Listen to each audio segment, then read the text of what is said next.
You steer straight into whatever you stare at. There's a story behind that.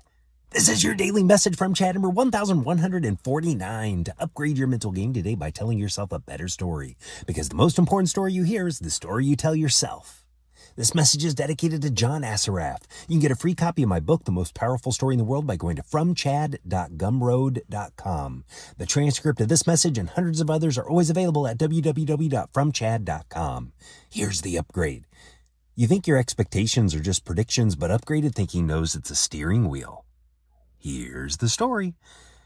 They teach you this on the first day of racing school.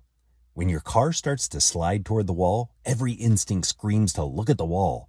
And that's exactly why drivers hit it. Your hands follow your eyes. Fixate on the wall and you drive into the wall. So they train you to do the hard, unnatural thing. Turn your eyes to the open track, the line you want, the way out. The car goes where you look.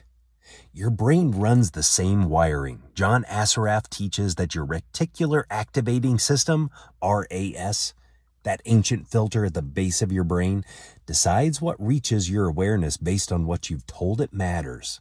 What you expect largely determines what you experience.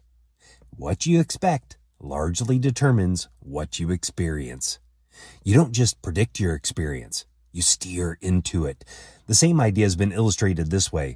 Look around you wherever you are and find 3 things that are brown. Now close your eyes, unless you're driving your car right now, and picture something that was blue around you. It's usually not possible because you weren't looking for something blue. You steered your focus on what was brown. However, sometimes the things we're looking for don't show up. They're just not there. You can have an apple tree and expect the fruit to grow, but you can't control it. What you can control is watering your apple tree, fertilizing it, and keeping the bugs and pests away. You are entitled to the action, never the fruit. You can stare at the branches and leaves all season, but there's no guarantee. You aren't entitled to the results you want. The better story to tell yourself is, I aim my eyes at my effort and let go of the fruit. Steer toward the effort. John Wooden refused to define success as trophies. Success wasn't the fruit. He called it peace of mind, which is the direct result of self-satisfaction in knowing you made the effort to do your best. Success was in the effort.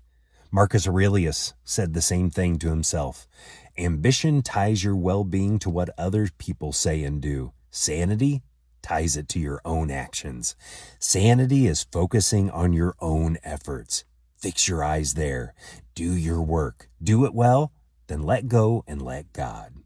Tell me a story of aiming at effort over outcome to fromchadsmith@gmail.com.